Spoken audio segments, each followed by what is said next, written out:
All right, welcome back to Blue by 90, presented by Feldman Chevrolet of Highland. My name is Justin, joined by Tanner today, and going to be honest, we put off recording this for a couple days. I needed, after the game, needed some time to think, gather my thoughts, blow off some steam a little bit, not come in super hot, and also you pointed it out before we started recording.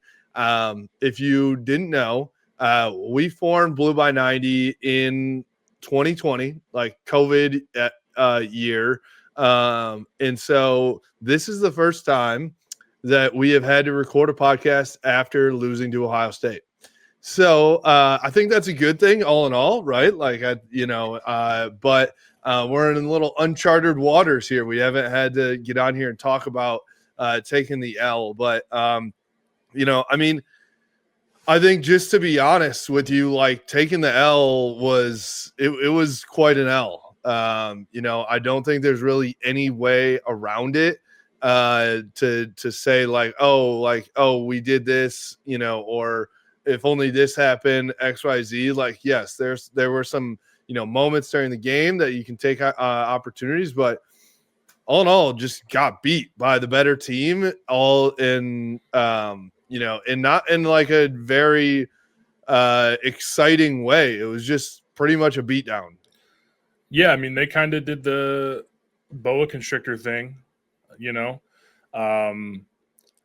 started off great. Like, I'm sure you were losing your mind. I was losing my mind. Jordan Marshall, 36 yards, first play, and you're like, wow, okay. It was so Hassan Haskins-esque of like just rip one of those off, and then I'm like, holy shit, this could happen. Yeah, and I think let's just get, I guess if you want to call this an excuse or whatever, out of the way. But I think if Michigan is healthy, they're going to have a little bit more success offensively than they did. I think Justice Haynes and Jordan Marshall, if they're even 90%, 80%. No disrespect to Bryson Cusdall. There were some opportunities in the run game after Marshall went out, and Bryson had, I think, a 22-yard run, got down to like somewhere in the 30s, 30-yard line, somewhere around there. But to your point, like I think we got as much as you can ask out of Bryson Cusdall out of those last couple games, right? So to your point, it's not a shot at him; it's just the situation. Well, I mean, Justice Haynes is probably RB2, 3 in the draft, right? Depending on what he does.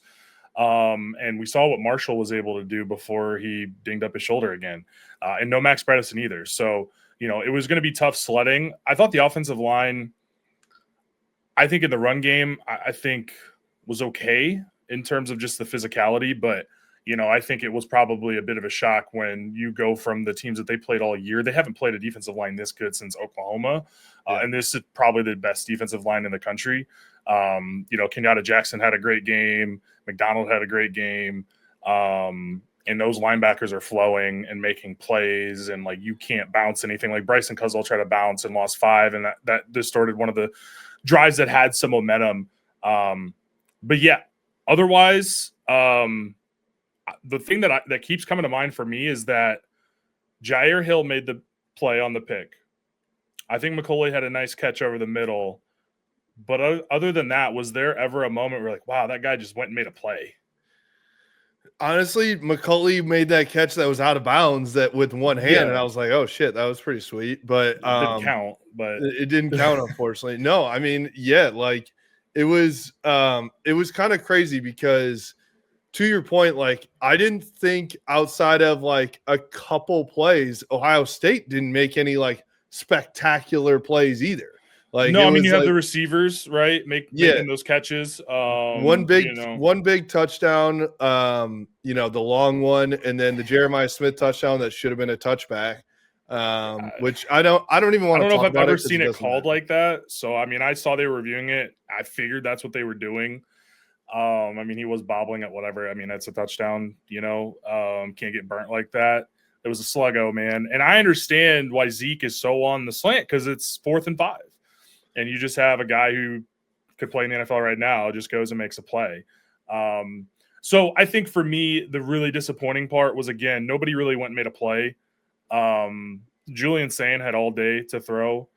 Ohio State was 10 of 17 on third downs, 2 of 3 on fourth down. I mean, that's 60% on third and fourth downs. You're not getting off the field.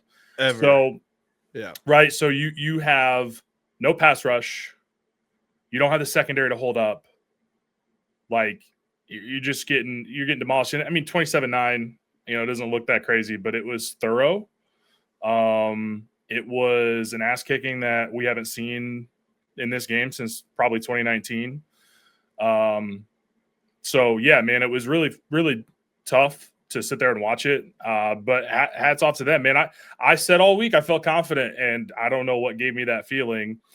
Because Michigan, again, I thought physically up front on the O-line, it was okay, but they mauled us. Bo Jackson had, I think, 166 yards. Every time it felt like there was an opportunity to make a play, to get off the field, to force them to punt. Michigan didn't do it. They did it early in the third.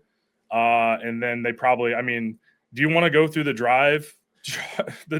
Because they are sickening. And this is where I think from just both, because I think this is where you really have the boa constrictor come into play. So, Michigan has that 6-play, 48-yard drive to get a field goal. And then you have the Jair pick. So you start at like the plus 35, or maybe it was a 39 actually. So you get out of the 7, you got to kick a field goal, can't score. You have first and goal. At that moment, I was like, shoot, man, like this defense is going to have to play out of their minds. What was the down and distance on fourth there? Was it fourth and 7? Fourth and 7, and they had just went to McCauley on the slant or the back shoulder attempt and wasn't able to get it there. Hate that play, by the way. Hate that play call. Like again, that's not a mismatch, right? Like if it's a mismatch, then I like it, but I don't know. Maybe you go for it there. It's total momentum shift for them if you don't get it, but I don't know. They started the 7, so I'll just let me go through their drives and then I'll talk about ours. But this was an ass kicking. So after the interception, Ohio State goes 11 plays, 69 yards, kicks a field goal. Michigan gets pretty fortunate that they had an illegal formation, I think was the penalty on fourth down. They had to kick the field goal. Great stand though from the defense because they had third and goal at the 4. Jay Sean gets, like, everyone's saying he's trying to like show him what was happening, which I guess you could see after the fact on the broadcast. But either way, second quarter, 10 plays, 63-yard touchdown. Michigan gets the field goal, and so they're backed up to their 13-yard line after the penalty on the kickoff.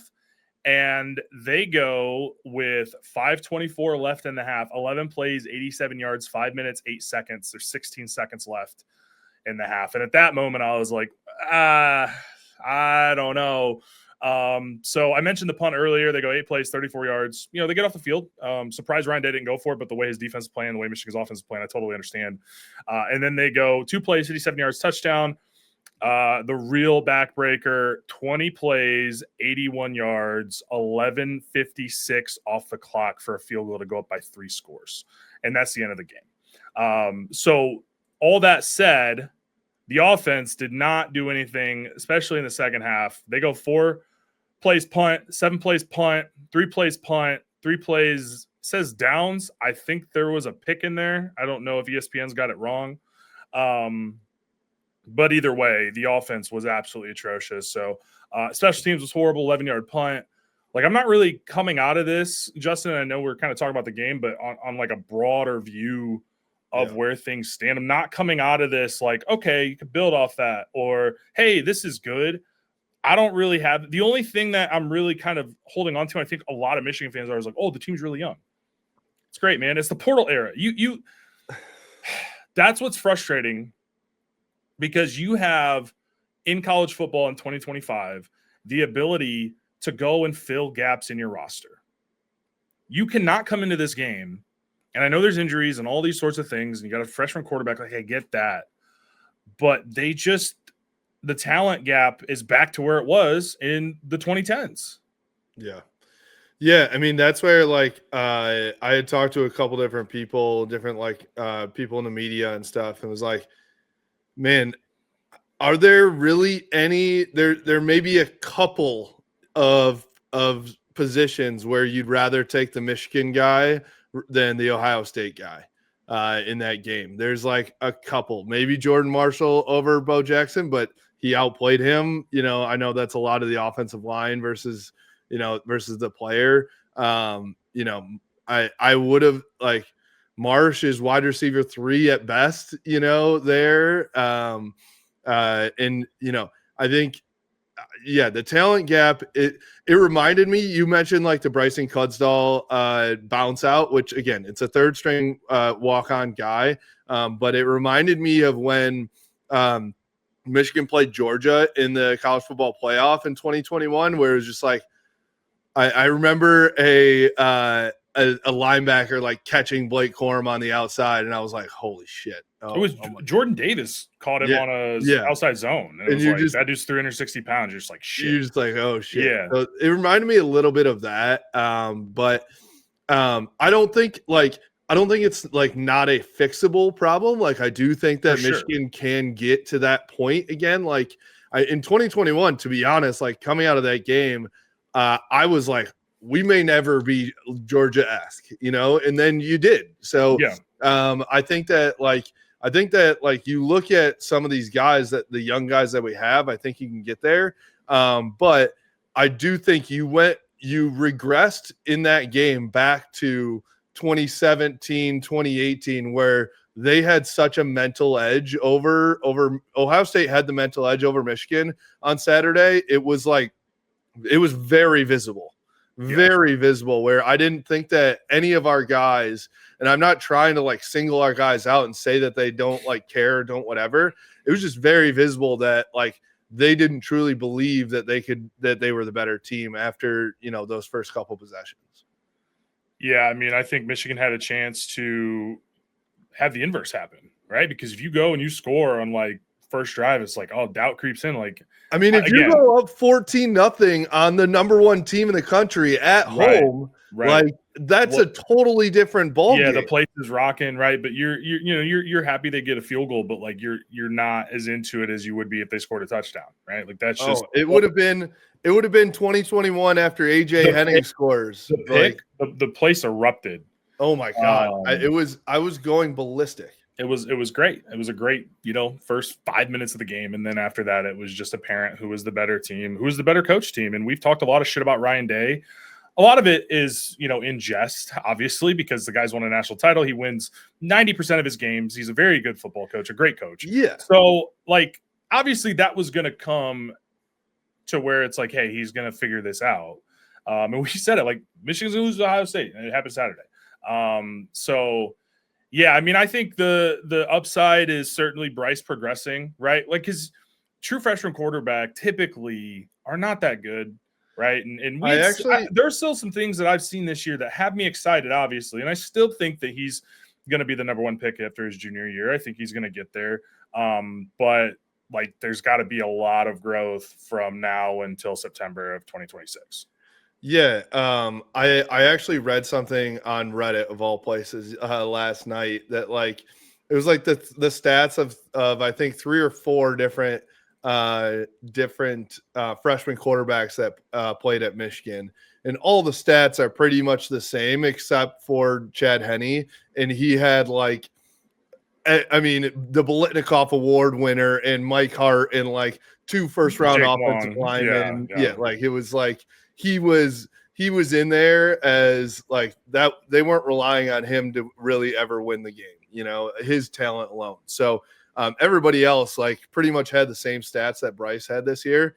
I think the ending of the year for Bryce is a little bit concerning, just the way that it regressed. Now you play your toughest opponents usually towards that back half of the schedule, and that's obviously a reason for that. I also think there is cause for concern on the Northwestern game and only beating Purdue by 5 points and all that. Now that's not all on Bryce's shoulders, either. There's a lot of other variables with the coaching staff and play calling, et cetera, around that. But I think at the end of the day, here's actually going back to the game real quick before we get into the bigger state of the program. At the end of the day, you were down 1 score at halftime, no matter how bad it felt. no matter it didn't feel like we had any momentum after those first two drives and like our offense was going 3 and out. All you need is one play. All you need is somebody to make a play, and not one person made a play in that entire second half.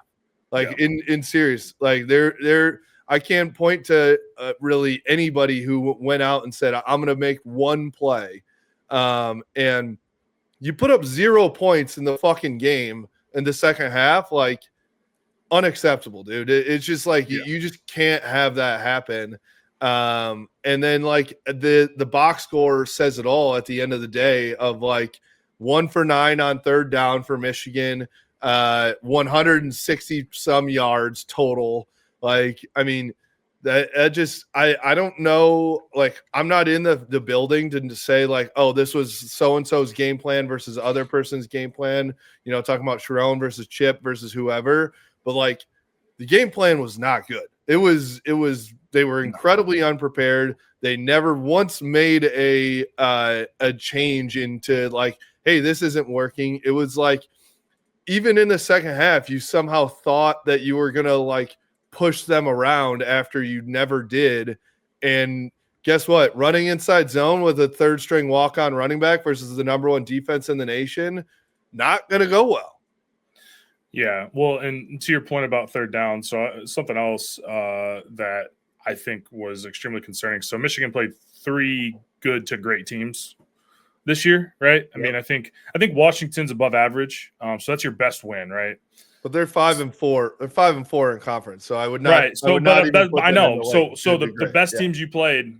So Oklahoma, week 2, Michigan's 3 of 14 on third down. 0 of 1 on fourth down. They're 9 of 17 on third, 1 of 1 on fourth down.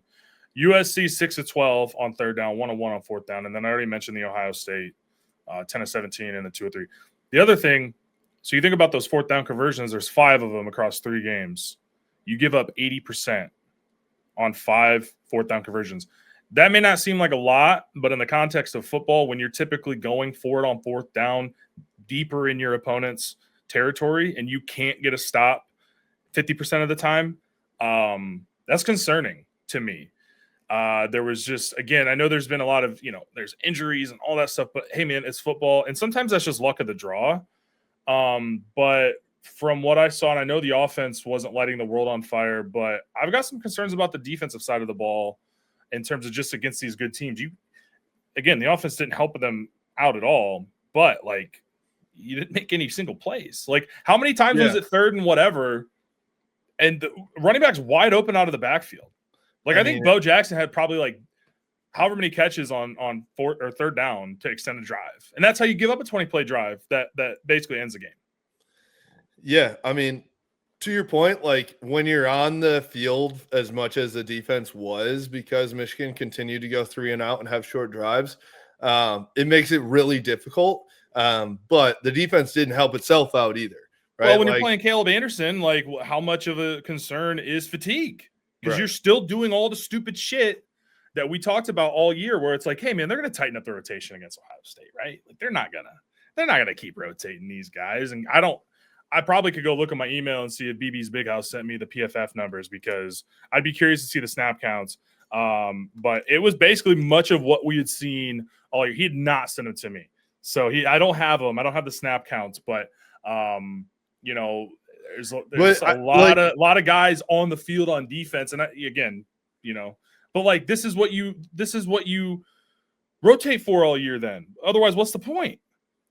You need to have your best guys on the field versus the best team in the country. That's what it comes down to. And in the biggest game against your rival that your entire program is based upon beating, right? That's the reality. And from the defensive perspective, honestly, I felt for our D-backs, because at some point, Julian Sain's just sitting back there, and you got 2 first-round picks, and you're what else do you want me to do here, man? I don't know. It was 2 pressures, I believe, on Sayin, and one of those was on the 80-yard drive that didn't matter because it was 3rd and goal, and he had to throw it out of back of the end zone, and then they kick a field goal, and it's 27-9 with however many minutes left in the game. 27-9 felt like 100-4. Like there was no chance in hell we were going to get to 27 points that game, right? Like I will say I want to give Julian Sayin a ton of props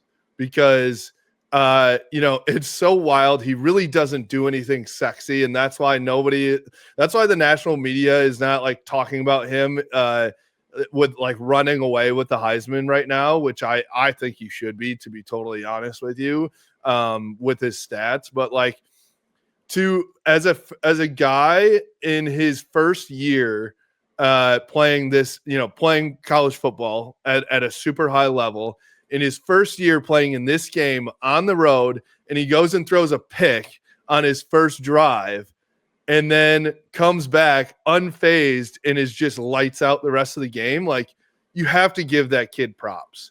And so it hurts me to say that, but like, man, unfortunately going into the season, I think you said this too. Like, if you would have asked me, early beginning in the season, like, who's going to be the better quarterback in the Michigan-Ohio State game?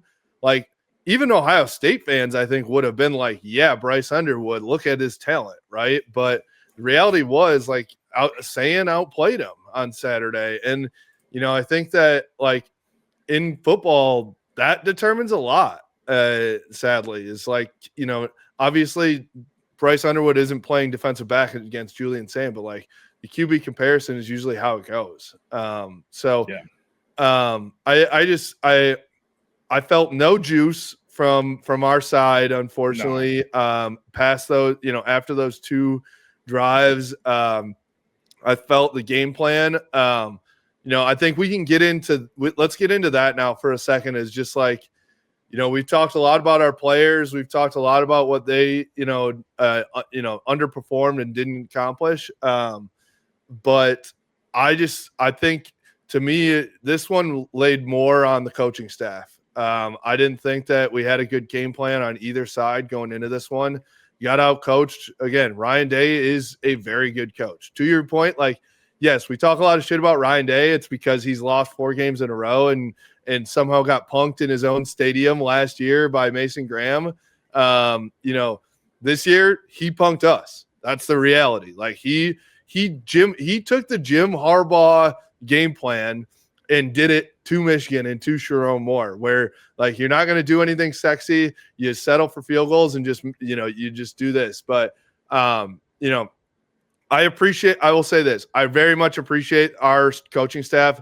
They've welcomed us into the building at times. They worked with our guy Luke from Dream on 3. Like, this is not a personal shot at these guys, but from a professional standpoint, just like, they just didn't get the job done on Saturday. Well, the thing that I think frustrated me the most was what came out of the press conference. So Michigan threw 5 passes in the first half.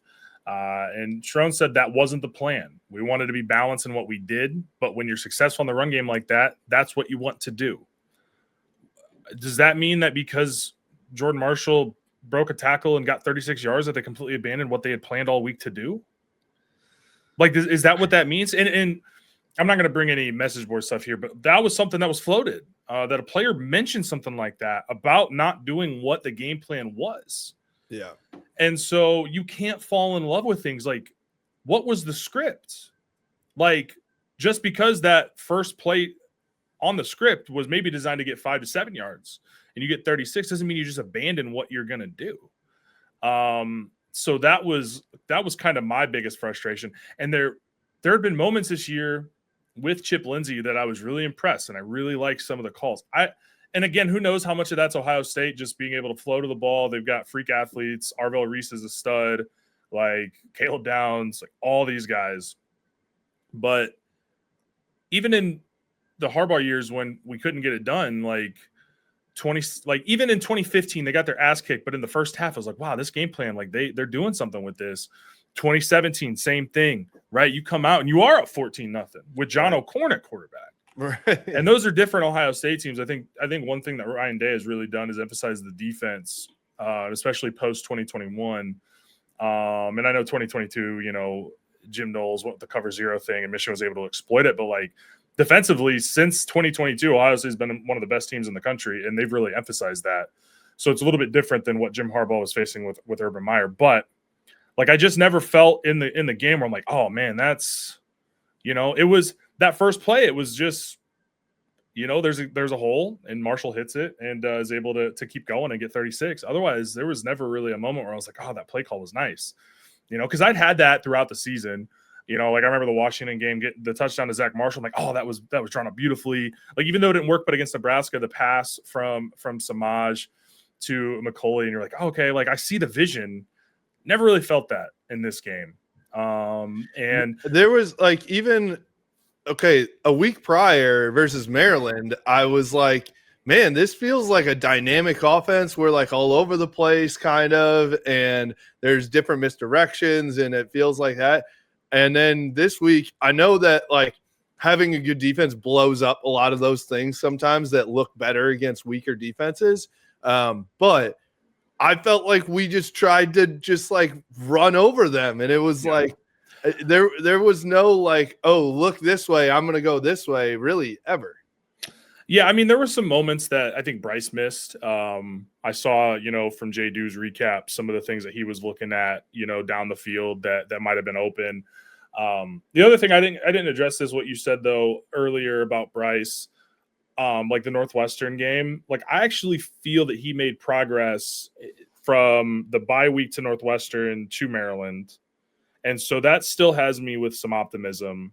But obviously this game was very rough. I mean, 8 of 18, 63 passing yards. I mean, I think they had 62 last year.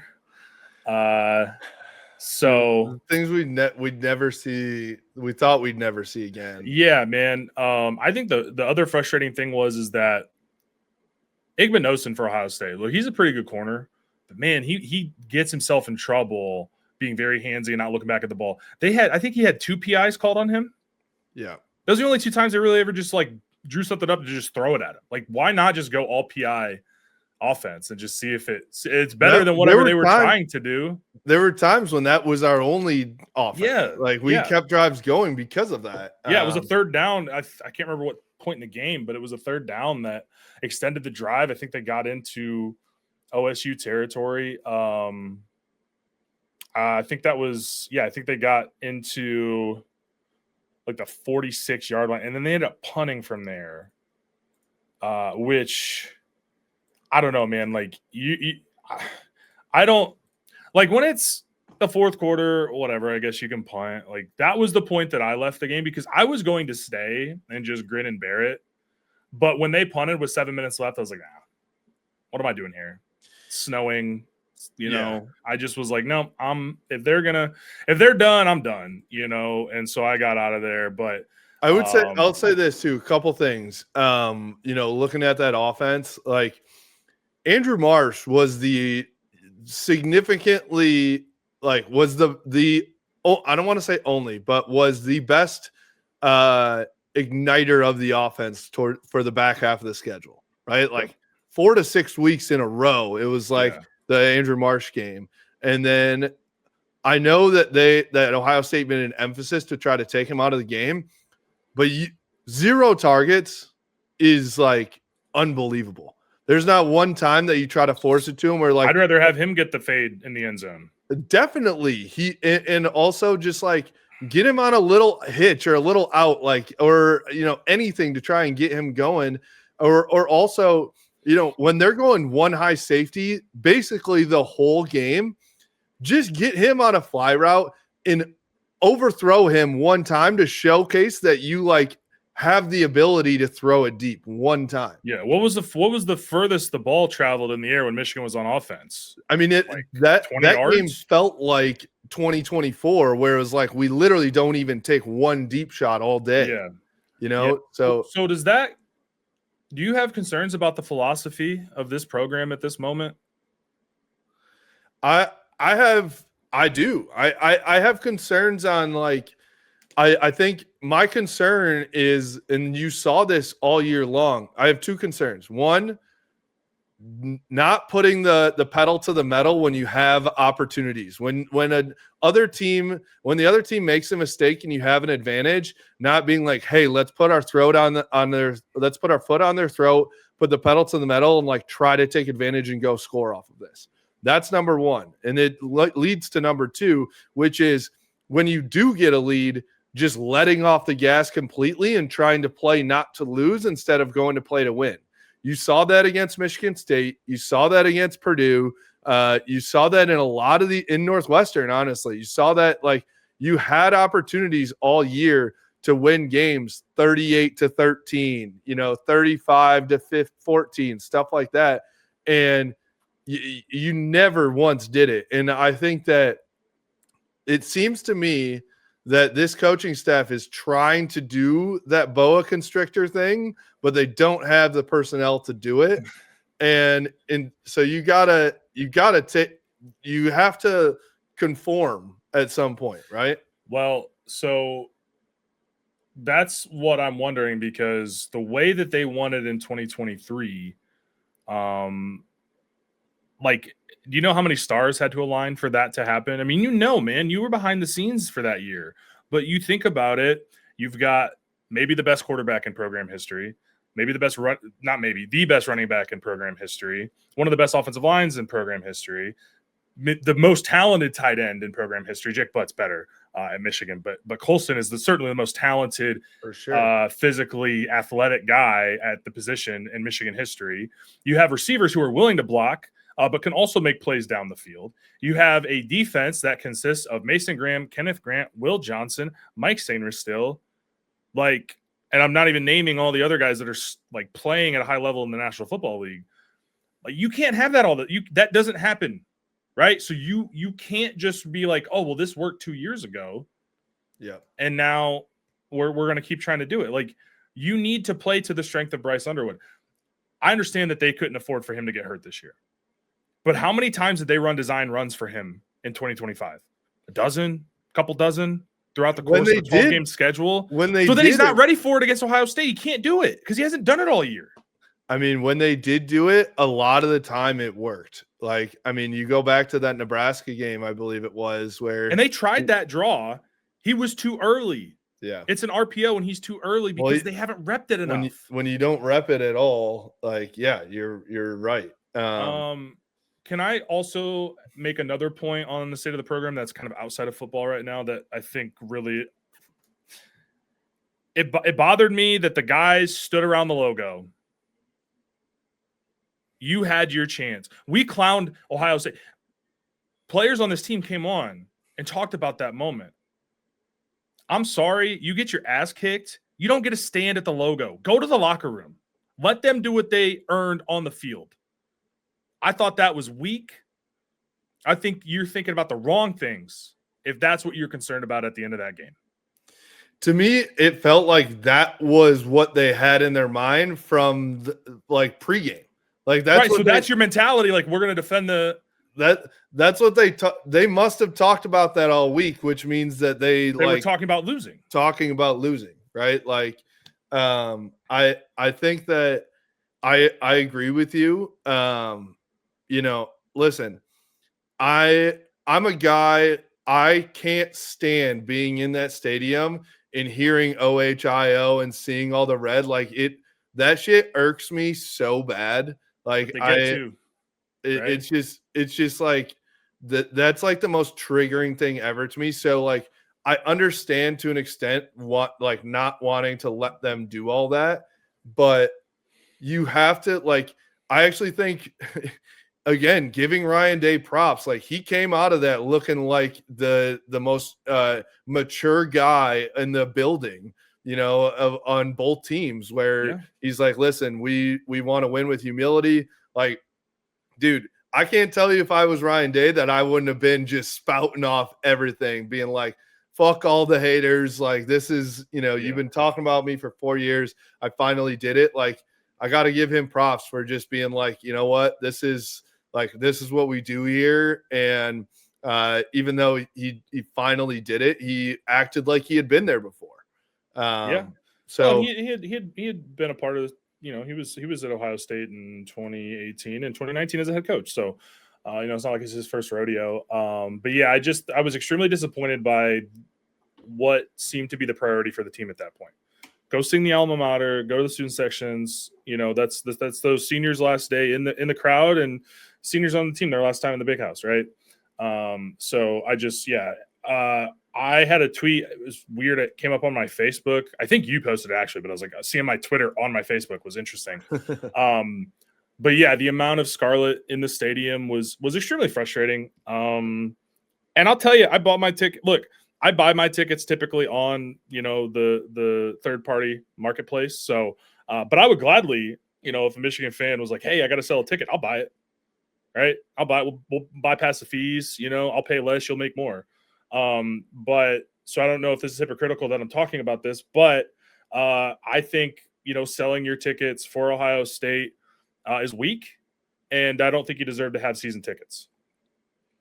I agree with you. I think it's the number of times I've heard of Michigan fans like, oh, well, I just sell my Ohio State tickets to pay for the other, 5-6 games. So to come to Purdue, what do you like? Yeah, they want to see what? New Mexico. For me, it's the opposite. I get season tickets so that I make sure I have tickets to the game. Yeah, obviously we go every week, but that's the mentality. So I don't have to pay $800 to go to the game. And so go ahead. I was just gonna say, I have my mentions muted, but if somebody that I follow replies, so I would see people that were replying to me about it, and they're like, oh, well, this team, people should be able to do what they want. But I'm like, yeah, they should, but the University of Michigan should step in and say, no, this is not going to happen. But the problem is they have a partnership with SeatGeek, so they don't care. And dude, I didn't notice it as much in person. There's Ohio State fans around me, and the guys around me, for the most part, were just excited about the game. They weren't really – I might have lashed out, and then I apologize. I might have lashed out. I turned to one guy after one of the touchdowns. I was like, so does this game mean something to you or not? I can't tell. And he was a little upset with me, and I was like, dude, I'm just lashing out, man. I'm sorry. It's tough, man, when you have 30 – No. I like to think I'm pretty even keeled, but in the big house, it's definitely watching the game. I'm an emotional football watcher. But it's just really frustrating to see. What do you put the number at? 30,000? There's a lot, man. It looked horrible on TV. I agree. It looked way worse on TV than it felt in the stadium. And also a lot of those photos are from towards the end of the game when a lot of Michigan fans had left. And also the red versus the blue. Most people don't have maize stuff that's winter wear. That's all navy, right? Yeah. So I get it. The pom-poms need to be there, if I'm being fully honest. Yeah, I didn't even think about that, to be honest. What are we doing? The other question I have, why is Matt Rife on the field with an Ohio State jersey? Who allowed that? Why are there any Ohio State people? I have no idea. He's not a funny comedian, in my opinion, by the way, and this just further cements that I don't think he's that funny. Do you know what I'm talking about? Yes, I know. Yeah. He's on the field. I think someone said he's on the field yelling F Michigan, on his Instagram after the game. Why is he there? Right. This is all stuff outside of football that doesn't necessarily matter. But for the fan experience, I heard some horror stories of people being real assholes, wearing scarlet and gray to kids. And that's, I know you've been to Columbus. That's typically what it is. We didn't have any problems at our tailgates. They were pretty cordial, but actually, you want to know? Sorry to interrupt you, but one of the best parts was pregame. So we had two Ohio State guys that came up. They were literally the first guys at the tailgate. They sat and watched 4 years of highlights as well. They did wanted to relive it. But then the guy came up to me because I came up. I was like, I was like, oh, you guys are wearing the wrong colors. You're not allowed in here. I was like, no worries. Come on in, grab a drink, whatever. We're chill. And then they did sit there for the entire tailgate until the game. And he came up to me at 10:30 or 11 before they were going to go inside. And he's like, God, I hate you guys because you're so nice. Why are you guys so nice right now? This is making me really pissed off because you're not supposed to make me like you. And like, that's what I want. Like, I want the hatred. Like, I get that, but like, it doesn't need to be like, the streamers with Brandon Hillman after the game. Dude, yeah, can we talk about that? First of all, it's just, I think a lot of that is just like streamer culture of it's like Jack Doherty type shit. Yeah, like you just scum of like the earth. You have a camera on somebody and you just try to like prod them until they lash out so that they look bad on camera. Well, I have thoughts on that, and I was gonna, not that anyone cares, but I was gonna tweet something about it, but then I was like, nah, I just don't really feel like having the trolls come to my mentions and just getting doxxed or people, whatever. So my thought is that's where, exactly where that is, by the train tracks when you're walking through the parking lot to Schembechler Hall. That's where the players come after the games, right? To go back to the facility. So we're standing there, we're harassing football players and their parents and their families for views on YouTube, which has probably got, I don't know, maybe 5,000 views. I haven't looked at it, but congratulations on making $30 off AdSense. And then we're going to post it like we're the victim, and it makes them look bad. Like, I saw some people saying how soft Michigan players were for that, and I'm like, dude, they got off lucky. Yes. I also thoroughly enjoyed seeing that dude get lifted into the air. I'm glad he didn't land on the railroad tracks. That could have been really bad for everyone involved. He landed in a way that didn't, you know what I mean? But like, some people have shit like that coming, and we just act in this world that we have no repercussions. If it was, and also I just want to say too, if this was vice versa, I would say the exact same thing. If there were Michigan fans in Columbus, like just like following the players around, stalking them, and getting them on camera, like I'd be like, those guys fucking suck and they shouldn't be wearing maize and blue. So I want to say that. I couldn't imagine posting myself getting launched into the air by another man. But that's just me. It's bad. I also want to say, like, I think Michigan has to be better for that game specifically, of like, there should be cops that whole walk that are just like, escorting those guys to make sure that I can't believe what I saw. And I thought when I saw the thumbnail on Twitter that it was going to be fans, and then I saw where it was, and I'm like, that's players and their families. 100%. So we've been tailgating there. Clown behavior. We've been tailgating there after games plenty of times before, and all those players like come over and say hi to us because that's the route that they go. But all in all, I just want like to wrap this up.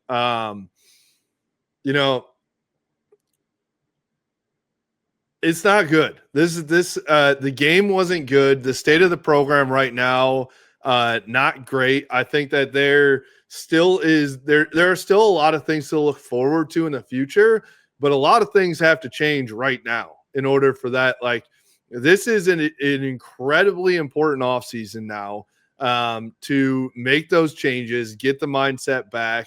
You have to go to Columbus next year against, I'm sure they're going to be reloaded again for the 100th time in a row. Like it just gets that much harder. I want to quote Dan Campbell after, they lost in the playoffs. And he's just like, it just gets harder from here, guys. Like, and that's where Michigan is at too. Like, it just gets harder, and you have to figure out a way, like, how do you get these guys to like get up for that game, and how do you go beat them? And I think Sherrone Moore's got a lot to think about. He's got a lot of tough decisions to make here in the next month. He's got and he's also like gotta. I know they're already like they are doing well in recruiting. I don't. That is a one positive. But like you got to go hit the portal immediately, and like for Sherrone Moore now, you are looking like this program. It's do or die in 2025 it is a crossroads moment with a tough schedule, man. It is a crossroads moment in 2026 in the same way that it was in 2021. 100%. We're back to that point. 100%. So you have to go into the portal. You got to get guys to compete. I mean, the guys that I'm not going to single anybody out, but some of the guys they paid a lot of money for in the portal this year didn't do jack shit all year, especially in this game. They got moved. They got pushed out of the way. They didn't do anything. Yeah. So, yeah, I got to hop here in a few minutes. Basketball, that's sick. Hockey, women's basketball, pretty cool. Wrestling top 10 too. I should have put them on that graphic that we put out. But yeah, man, I don't know. We'll see what happens, what bowl game these guys go to. Last thing I'll say too is like it feels like shit because of how it all happened, but this is kind of where we expected to be at the end of the year, right? Like I would have, it's the record is where we expected it to be. I would have expected, like, last thing I'll say is I didn't expect to go into that and win that game because they're the number one team. You have a second-year head coach with a freshman quarterback and a ton of young guys all over the place. I do expect you to be competitive. Yeah. Go back and look at Brady Hoke teams, man. They sucked all over the place. Like the talent was not good. They played those guys tough every fucking year. They never got blown out. His last one in 2014, that was 21-21 going into the fourth, and then Ohio State, it just kind of took off and won by 21, but it was always close. 2011 they won, 2012 it was close. 2013 you're a 2-point conversion away from winning that game, right? So last year obviously a big upset, and had everyone thinking like, okay, like Sharon, can get up for big games. Now I need to see consistency. I need to see development. Like we'll keep talking about it because, like I said, I got a hard stop here in a couple minutes, but we'll keep talking about our thoughts because this is a big year. It's a big offseason. Some big decisions to make on the coaching staff, in the portal, moving forward. So it's going to be interesting. It's going to be interesting. All right. For us, you can follow us at Blue by 90 on Twitter, Instagram, Facebook, at Blue by 90 Podcast on YouTube, and blueby90.com. We appreciate you. Go Blue. Go Blue.